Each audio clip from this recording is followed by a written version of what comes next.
Hello and welcome back to Desperado Chess, where we are going to be covering late starts games. Thank you to Tom for the shout out recently. It's really awesome to hear that from a much bigger channel than mine, actually. So, congrats to that as well. But yes, we're gonna cover some. These are gonna be the last three games that Mr. Late Start Chess has played. We're gonna get some music going. This shouldn't be too loud. But yeah, so we're gonna start actually with this game. It's the last three games played. I don't think it's in exact chronological order, but we're gonna start. Yeah, we're gonna start with this one. So he plays. This is actually what I do. Is if they do this, I just act like they play e4, because they usually do afterwards. So yeah, there's that. And he plays the Caro-Kann. Already here, when you take with queen, it says take with knight. It actually says it's not that big of a deal, apparently. Actually, let's see if you do take with knight. It's like 0.2 difference, which is absolutely nothing. However, from my, if it was my, if I had students and I don't, I would tell them, you know, this allows you to get the knight developing with tempo. There's just no reason to do that. Yeah, I don't know why I said that whole thing about student, but like if it were me playing, I guess I should have said. But anyway, so but it's fine, and they don't make that move anyways. We go here. There's a few developing moves. We're kind of playing pretty razored edge. You develop this because this is guarded by it, which is pretty tactically aware. You go here. And then you make this check, which is just a slight inaccuracy. And then this move is a brilliant move, which I was like, why is that brilliant? The point is because you can't take the knight. So that happens. And this game is finished off. Like, just look at this vicious attack. It's not done exactly how the computer says. Probably nor would I play that. This move, at this point right here, I was actually looking for the right move, and I did not find queen to d1. So kudos for still doing well on this. But yeah, we got the limited down. So I like this end game. I hope I'm not mixing games up, but this end game I was really impressed with. So, first off, pinning with the rook is awesome. Takes with rook. Take the free pawn. Take with check, because otherwise you're getting forked. Now, when the bishop goes here, this is like your puzzles are going to help you with stuff like this. You immediately have to see something like this. Like, this is just, you win a bishop. The king is on the square that the rook needs to get to defend it. The king can't get to the bishop. You just win a bishop. You didn't see that, but still doing well. Playing like this, I probably would have tried to keep these pawns solid and like protected by the rook while you slowly march up and take care of this pawn and just exploit the 4-on-1. But I mean, Late Start Chess, I mean, he does it completely different than I would, but like there's so many of these are called the best moves. And like this, Sparting this, I mean, that's, earlier I said it's a little bit more of a complicated way of winning a bishop. He spots an excellent tactic here and takes out the bishop. I mean, this is just, you can win this in your sleep, I'm sure, if you're Tom. So that's exactly what he does. I watched the stream. He was actually sleeping whenever he won this endgame. So that was really cool. But anyways, all right, next game. Good game there. So this one's a shocker. This one's a shocker. Just so be prepared and like emotionally prepare yourself, because this is like the games that I played where I basically just stopped talking for the last 30 seconds of the video and then turn the video off. But a little bit of foreshadowing, I guess. Okay, so here, sorry, it's the next move. This So there's a grandmaster, what's his, Feingold, Benjamin Feingold, who's wow, you know what? I'm gonna say something that is like, what do they call it? Like kind of like dramatic, not dramatic, but like it's a controversial thing for me to say. It's probably not that controversial because I feel like I'm definitely not the only one, but guy's kind of like not a very likable guy. I don't know. Like there may be things I don't know about him. Maybe if I got to know him, it'd be different. But he just seems like somebody who just likes to be an arrogant ass for no reason. But anyways, I mean, such are chess players. But anyways, so he says not to play f3 or f6. Like you don't move your f pawn around your king. So there's that. But in this situation, I absolutely do agree with it. Push or like somehow otherwise protect your pawn. It's just if you follow it as a rule, you're probably gonna win more games. It's I mean, you can make it work. I'm sure like top GMs play like this all the time, but whatever. Here, just very simply, like from a just a simple like calculating standpoint, if you go back here, you still have your eye on this. You end up keeping equality by taking this pawn afterwards. So, which at a very high level, let's see, you're 0.6. Okay, you're 0.1 here. So even after all that, you actually do go down a little bit. So yeah, definitely would have been better to back up. But anyways, you keep equality like this, then take here, which, I mean, you use kind of like what they do when they do the Gambit lines, when you let them take and then develop. So your development is really good here. Castling would be probably very advisable. This is like, okay, so first off, if the F pawn was here, this wouldn't be as strong. This game, I feel like, yeah, it's crazy how resilient white is here, but like if I get this position in one of my games, I'm going to expect to absolutely lose. First off, you just win a rook here. Like black just wins a rook there if they are thinking at all. Sorry, that was me. Because this chess is a hard game. And so yeah, I shouldn't have said that. But anyways, that's kind of hilarious. But anyways, yeah, there's things like this going on or whatever. So we go for the queen trade, and now we trade here.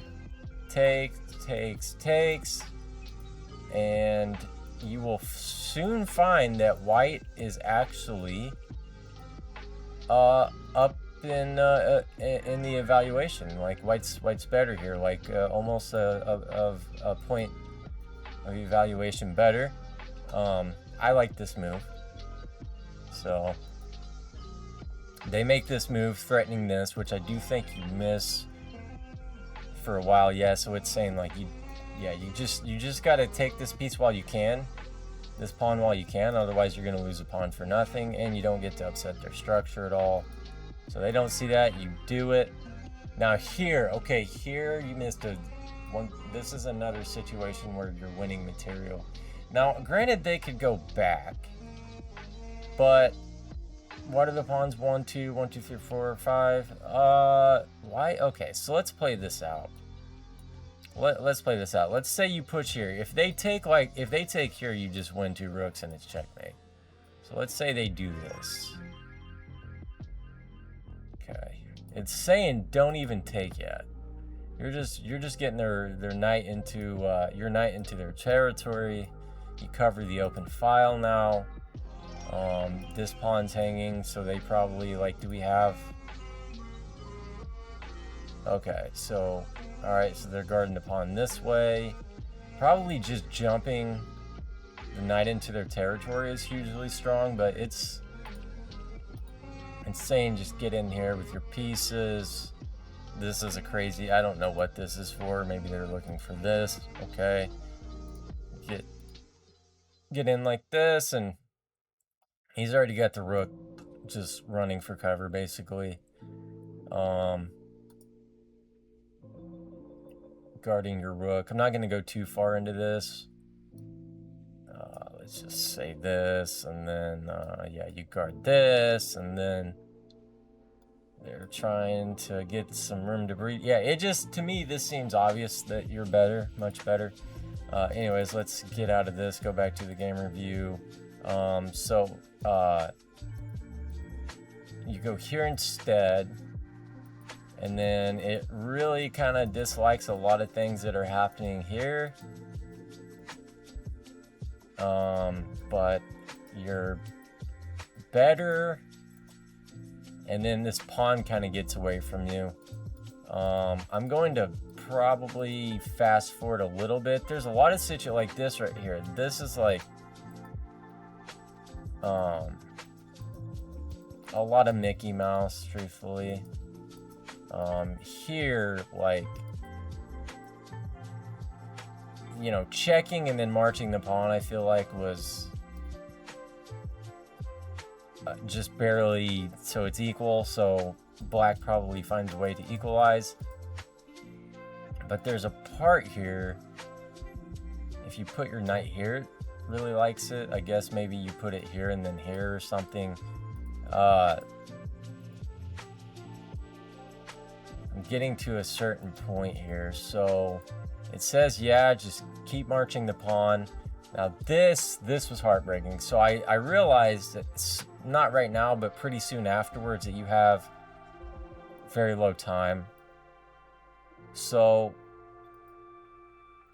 without getting into, like, you know, hey, which moves should you make all along this way, there is a point right here where you, first off, it says it's mate in 2, which probably means you just, like, move your king in.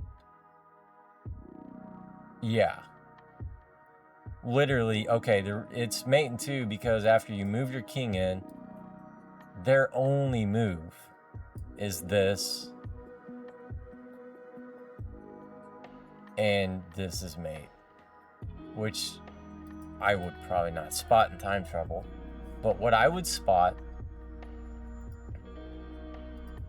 is the fact that you have the time to take this pawn, and then they have to move. So let's do it. First off, hopefully it doesn't allow a draw. Okay, so it's mate in 14. It's just going to take them a lot longer. So they have time to move. You go here, and they have 2 moves. They can either go here and lose their pawn, or they can go here, and they're never going to queen. I haven't figured out exactly where you go from here, but like, it's probably king moves. Yeah, it's got to be like king moves. So you go here. And then here you just have a pin. Beautiful. Yeah, this is not me. Like, the mate moves are going up, like, because like this is like, I'm not the best. Yes, go here, and then if absolutely nothing else, you go here and the game is yours. You just have to not do anything absolutely stupid, like whenever it's queen and king against king, you just hang your queen, or stalemate, which it's pretty hard. Like, I actually need to practice checkmating with king and queen against king, because I can't tell you how many games I have not won, whether it be draws or loss, on time, because my not so great ability to do that. So unfortunately in this game, yeah, we're still in the I gotta go back to the unfortunately in this game, at some point down the road here,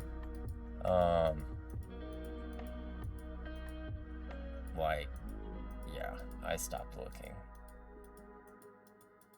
because I just don't want to, and then you timed out. So heartbreaking game, but like, you absolutely could have won that game in a lot of situations. So